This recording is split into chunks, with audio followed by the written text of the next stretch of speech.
हाथी घोड़ा पाल की, जय कन्हैया लाल की। हरे कृष्णा राधे राधे। प्रिय भक्तों, आज हम आपको लेकर चल रहे हैं एक ऐसी पावन यात्रा पर जहां आस्था, प्रेम और भगवान की लीला एक साथ बहती है। आज का दिन कोई साधारण दिन नहीं, आज है श्री कृष्ण जन्माष्टमी। वह रात्रि जब स्वयं भगवान ने धरा पर अवतार लेकर धर्म की रक्षा और अधर्म का नाश किया। कभी कभी हम सोचते हैं कि भगवान क्यों आते हैं, क्या सच में उन्हें आना पड़ता है? सच तो यह है कि भगवान तभी आते हैं जब भक्तों की पुकार और अधर्म का भार पृथ्वी को डुबोने लगे। कृष्ण का जन्म भी ऐसा ही एक अद्भुत उत्तर था। पाप के विरुद्ध प्रेम का, अहंकार के विरुद्ध नम्रता का और भय के विरुद्ध आनंद का। वह समय द्वापर युग, मथुरा का सिंहासन था कंस के हाथ में। एक ऐसा राजा जिसके हृदय में केवल अहंकार और क्रूरता थी। अपनी बहन देवकी के विवाह पर कंस ने प्रेम और गर्व दोनों का दिखावा किया। विवाह रथ चला। कंस स्वयं अपनी प्रिय बहन को ससुराल छोड़ने जा रहा था। शहर में ढोल नगाड़े बज रहे थे, सड़कों पर फूल बिछाए गए थे। लेकिन तभी आकाशवाणी हुई, हे कंस, जिस बहन को तू इतनी शान से विदा कर रहा है, उसी का 8वां पुत्र तेरी मृत्यु का कारण बनेगा। सोचिए, एक पल में जीवन की सारी मिठास कड़वाहट में बदल गई। तो मनुष्य क्या करता है? कंस ने भी वही किया जो एक अहंकारी डरपोक राजा करता है। उसने प्रेम को त्याग कर भय को अपनाया। कंस ने तुरंत तलवार खींच ली देवकी का वध करने के लिए। लेकिन तभी वसुदेव ने आगे बढ़कर कहा, हे कंस, आपने अपनी बहनों को मत मारो। हम वचन देते हैं जो भी संतान होगी तुम्हें सौंप देंगे। कंस ने शर्त मान ली, लेकिन उसके मन का डर और शक हर पल बढ़ता गया। और यही से हुई कैदी की कहानी। देवकी और वसुदेव को लोहे की मोटी मोटी बेड़ियों में जकड़कर कारागार में डाल दिया गया। चारों ओर पहरेदार, ऊपर से कंस का आदेश, जैसे ही कोई संतान जन्मे मुझे तुरंत खबर दो। यह दृश्य केवल पौराणिक कथा नहीं है, यह प्रतीक है कि कैसे भय और लालच मनुष्य को अपने ही प्रियजनों का दुश्मन बना देता है। कंस ने रक्त का रिश्ता तो रखा, पर प्रेम का रिश्ता तोड़ दिया। एक एक कर देवकी की 6 संतानें जन्मी। हर बार वसुदेव की आंखों में उम्मीद जगती, पर कंस आकर निर्ममता से उन्हें मार डालता।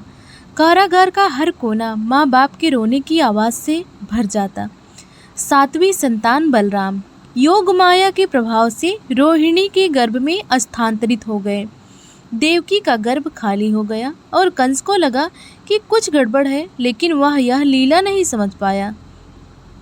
अब आया वह समय जब ब्रह्मांड की सबसे अद्भुत घटना होने वाली थी। 8वां गर्भ, स्वयं विष्णु भगवान का अवतार।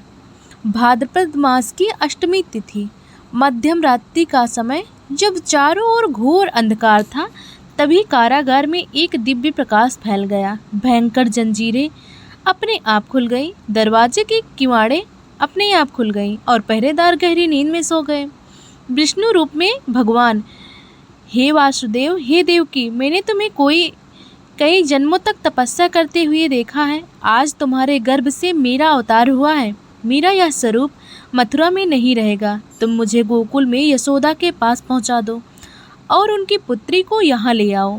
भगवान अपने भक्तों को कभी खाली हाथ नहीं छोड़ते। कष्ट चाहे जितना भी बड़ा हो, अगर मन सच्ची भक्ति में डूबा हो तो राह खुद ब खुद खुल जाती है। वसुदेव ने टोकरी में बालक कृष्ण को रखा, सिर पर कपड़ा ढककर कारागार से बाहर निकले। बाहर यमुना नदी उफान पर थी, लेकिन भगवान की लीला देखिए। नदी ने रास्ता दे दिया और वसुदेव सुरक्षित गोकुल पहुंच गए।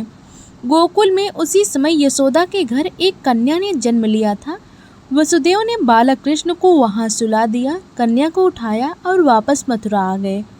सुबह होते ही कंस को खबर मिली। वह दौड़ता हुआ कारागार पहुंचा और कन्या को पकड़कर पत्थर पर पटकने लगा, लेकिन कन्या उसके हाथ से छूटकर आकाश में चली गई और बोली, हे कंस, तेरा काल जन्म ले चुका है और गोकुल में पल रहा है। तू चाहे जो करे उसका अंत तुझे निश्चित मिलेगा। यह कथा केवल भगवान के जन्म की नहीं बल्कि यह सिखाती है कि अन्याय चाहे कितना भी शक्तिशाली हो, सत्य की ज्योति एक ना एक दिन उसे मिटा ही देती है। गोकुल में भोर का समय था। गायों की घंटियों की मधुर ध्वनि, मक्खन मथने की आवाज और घर आंगन में लहराते तुलसी के पौधे, यही नंद बाबा और यशोदा मैया के आंगन में कन्हैया पल के झपका रहे थे। यशोदा की गोद में नवजात कृष्ण की मुस्कान सारे गांव में सुख का संदेश दे रही थी। गोकुलवासी आनंद में झूम उठे। नंद महोत्सव का आयोजन हुआ। ढोल नगाड़े की थाप पर गोप गोपियां नाच उठी। लेकिन मथुरा में कंस चैन से कैसे बैठ सकता था। उसने अपने राक्षस सेवकों को गोकुल भेजना शुरू कर दिया। सबसे पहले भेजी पूतना को, एक दानवी जो रूप बदलकर मासूम बच्चे को मार देती थी।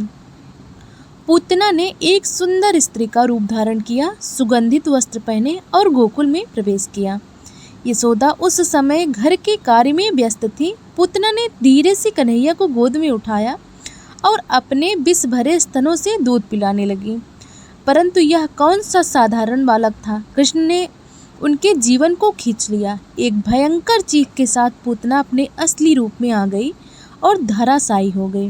गोकुलवासी चौंक गए, लेकिन जब उन्होंने देखा कि कन्हैया हंस रहे हैं तो सभी ने इसे भगवान की कृपा माना।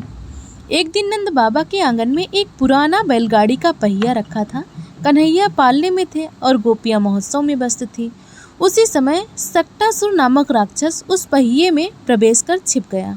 जैसे ही कन्हैया ने रोते रोते अपने छोटे छोटे पैर से पहिए को मारा, सक्टासुर का शरीर चूर चूर हो गया। गोकुल फिर एक बार बच गया। कुछ समय बाद कंस ने तृणावर्त नामक तूफानी राक्षस को भेजा। तृणावर्त ने आकाश में घोर आंधी और धूल का तूफान उठा लिया।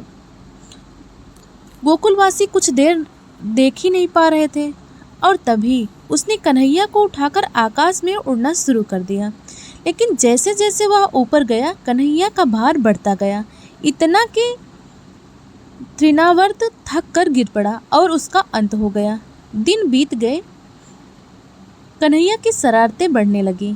गोपियों के घर में घुसकर मटकी फोड़ना, मक्खन चुराना, दोस्तों में बांटना और फिर मासूम चेहरा बनाकर सबको मोह लेना, ये सब अब गोकुल की रोज की कहानी बन गई। यशोदा कभी डांटती, कभी हंसती और कभी कृष्ण को रस्सी से बांधने की कोशिश करती, लेकिन रस्सी हमेशा थोड़ी सी छोटी ही पड़ जाती।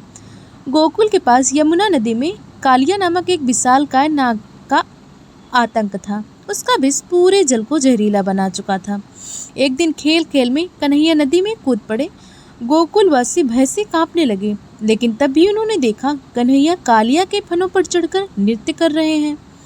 उनके चरणों के स्पर्श से कालिया का विष नष्ट हो गया और नाग ने प्रणाम कर गोकुल छोड़ दिया। कंस की महत्वाकांक्षा यही खत्म नहीं हुई। उसने इंद्रदेव को खुश करने के लिए गोकुलवासियों से वर्षा यज्ञ कराने का आदेश दिया, लेकिन कृष्ण ने कहा, हमें गोवर्धन पर्वत की पूजा करनी चाहिए जो हमें भोजन, जल और आश्रय देता है। गोकुलवासियों ने उनकी बात मानी और इंद्र क्रोधित हो गए। उन्होंने मूसलाधार वर्षा बरसाई। तब कन्हैया ने अपनी छोटी सी उंगली पर गोवर्धन पर्वत उठा लिया और पूरे गांव को उसकी छांव में बचा लिया। गोकुल और वृंदावन की गलियों में कन्हैया की बांसुरी की धुन हर हृदय को बांध लेती थी। जब भी वह बांसुरी बजाते, गोपियों के हाथ में मटकी गिर जाती, गाय चरना भूल जाती और यमुना का जल भी जैसे ठहर जाता। एक रात शरद पूर्णिमा का चांद आसमान में चमक रहा था। यमुना किनारे चांदनी का जादू बिखरा था। कृष्ण ने बांसुरी बजाई और हर गली, हर घर से गोपियां सब कुछ छोड़कर उस धुन की ओर खिंची चली आई। गोपियां वृंदावन की कुंजों में पहुंच गईं, जहां कन्हैया मुस्कुरा रहे थे और फिर शुरू हुई रासलीला। हर गोपी को लगा कि कृष्ण सिर्फ उनके साथ है। वह लीला जिसमें प्रेम स्वार्थ रहित है, जहां मिलन आत्माओं का होता है, शरीर का नहीं। लेकिन जैसे जैसे समय बीत रहा था, कृष्ण का मन मथुरा की ओर बढ़ रहा था। कंस की क्रूरता का अंत करना उसका धर्म था। एक दिन अक्रूर के नंदगांव आए और नंद बाबा को मथुरा आने का आदेश दिया। गोपियों को जब पता चला कि कृष्ण मथुरा जाएंगे तो उनके हृदय पर जैसे वज्र गिरा। यमुना किनारे खड़ी गोपियां आंसुओं में भीगकर कहने लगी, कन्हैया, अब हम तुम्हारे बिना कैसे जिएंगे। कृष्ण ने बस इतना कहा, मैं कभी तुमसे दूर नहीं जाऊंगा, मैं तुम्हारे हृदय में रहूंगा। अगली सुबह रथ तैयार था। नंद बाबा, बलराम और कृष्ण मथुरा की ओर चल पड़े। गोपियों ने रथ के पहिए को रोकने की कोशिश की, लेकिन धर्म का मार्ग रोकना संभव नहीं। मथुरा में प्रवेश करते ही कृष्ण ने कंस द्वारा आयोजित धनुष यज्ञ देखा। उन्होंने विशाल धनुष को तोड़ दिया और कंस के सभी राक्षसी सेवकों का वध कर दिया। अंततः मल्ल युद्ध के दिन कृष्ण ने चाणूर का और बलराम ने मुष्टिक का वध किया और फिर कृष्ण ने कंस को पकड़कर भूमि पर गिराया और उसका अंत कर दिया। मथुरा में जय जयकार होने लगी। कृष्ण कृष्ण देवकी नंदन। कृष्ण ने माता पिता को कारागार से मुक्त कराया, उग्रसेन को सिंहासन पर बैठाया और मथुरा में धर्म की स्थापना की। लेकिन वृंदावन की गलियां, यशोदा की गोद, गोपियों की बांसुरी पर नाचती आंखें, ये सब कृष्ण के हृदय में हमेशा बसे रहे। मथुरा में कंस का अंत हो चुका था, शांति लौट आई थी।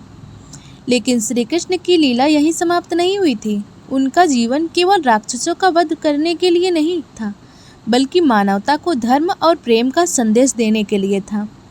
कृष्ण ने अपने मित्रों, प्रजाजनों और भक्तों को हमेशा एक ही शिक्षा दी, सत्य, प्रेम और धर्म का मार्ग अपनाओ। जो भी करो निस्वार्थ भाव से करो, फल की चिंता मत करो, क्योंकि सच्चा सुख सेवा और भक्ति में है। उन्होंने लोगों को यह भी समझाया कि भगवान के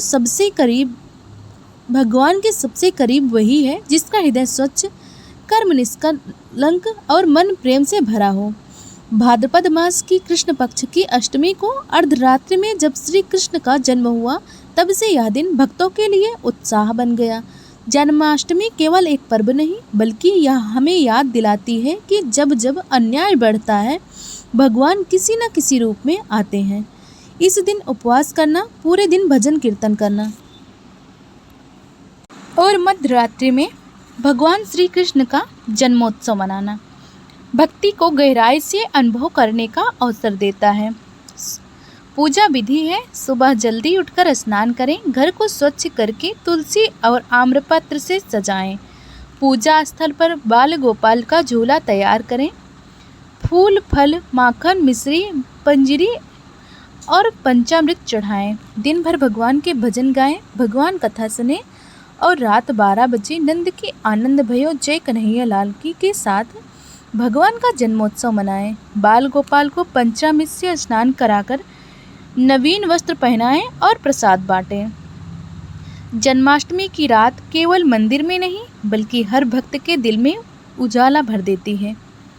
भजन की धुन, शंख की आवाज़ और झूलों में झूलते कन्हैया का दृश्य, ये सब आत्मा को एक अदृश्य आनंद से भर देते हैं। आज भी जब हम जीवन में संघर्ष से थक जाते हैं, तो बस कृष्ण की मुस्कान याद कर लें। वह मुस्कान हमें बताती है कि चाहे परिस्थिति कितनी भी कठिन हो, धर्म और भक्ति से सब कुछ और इस प्रकार भगवान श्री कृष्ण ने अपने दिव्य लीलाओं से संपूर्ण ब्रज को आनंदमय कर दिया। उनका हर कार्य, हर वचन, हर मुस्कान एक अलौकिक संदेश बन गया, हमें सिखाते हुए कि धर्म की रक्षा के लिए जन्म लेना ही उनका संकल्प है। श्री कृष्ण केवल ब्रज के नहीं, संपूर्ण विश्व के नायक हैं। उनका बांसुरी वादन केवल संगीत नहीं, आत्मा को जगाने वाली पुकार है। उनकी गीता केवल युद्ध भूमि की शिक्षा नहीं, जीवन का शाश्वत मार्गदर्शन है। श्री कृष्ण कहते हैं, कर्तव्य करते रहो, फल की चिंता मत करो, यही जीवन का सार है। उनकी बाल लीलाओं से हमें सीखने को मिलता है, सरल में ही ईश्वर वास करते हैं। मक्खन चुराना केवल खेल नहीं, भक्त के हृदय को प्रेम चुराना है। गोवर्धन उठाना केवल चमत्कार नहीं, अहंकार के पर्वत को हटाना है। काली नाग को नृत्य केवल लीला नहीं, बुराई पर अच्छाई की विजय है। पूतना वध केवल दुष्ट का अंत नहीं, निर्दोषों की रक्षा का वचन है। कृष्ण हमें यह भी सिखाते हैं कि प्रेम में भेदभाव नहीं होता, चाहे गोप हो या ग्वाल, हर हृदय में कृष्ण का स्थान है। गीता के शब्द आज भी उतने ही प्रासंगिक हैं जितने कुरुक्षेत्र में थे। यदा यदा हि धर्मस्य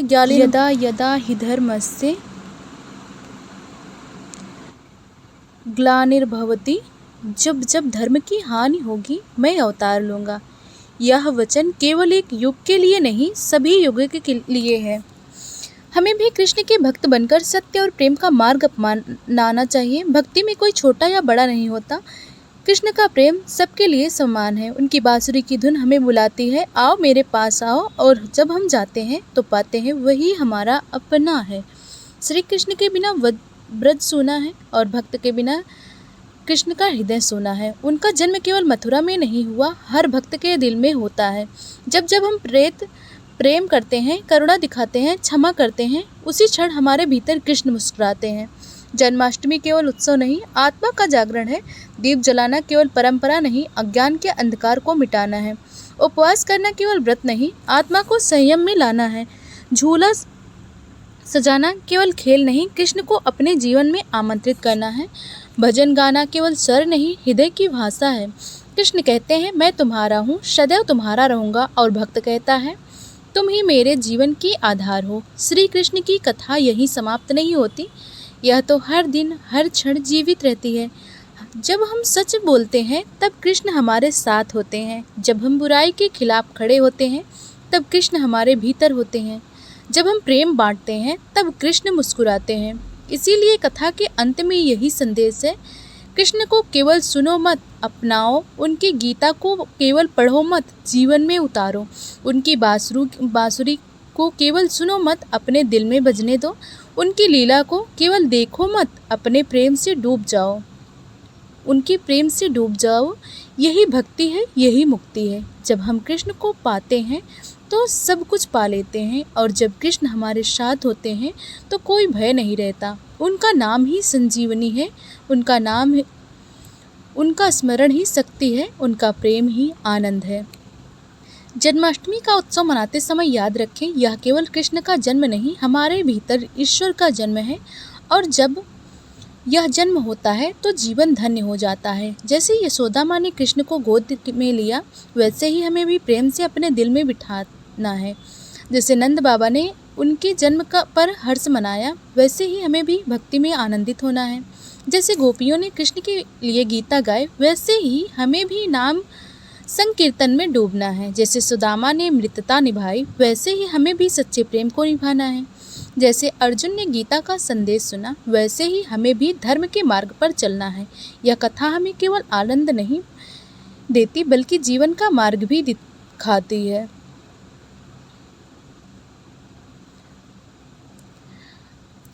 हम श्री कृष्ण से प्रार्थना करते हैं कि वे सदैव आपके जीवन में आनंद भरें, आपके घर में सुख शांति रहे, आपके हृदय में प्रेम बना रहे, और आपके जीवन में भक्ति की धारा प्रवाहित होती रहे। यदि आपको यह कथा पसंद आई हो तो इसे लाइक करें, शेयर करें और हमारे चैनल को सब्सक्राइब करें, ताकि अगली बार फिर हम मिलें और सुने श्री कृष्ण की अमृतमयी कथा। जय श्री कृष्ण। राधे राधे।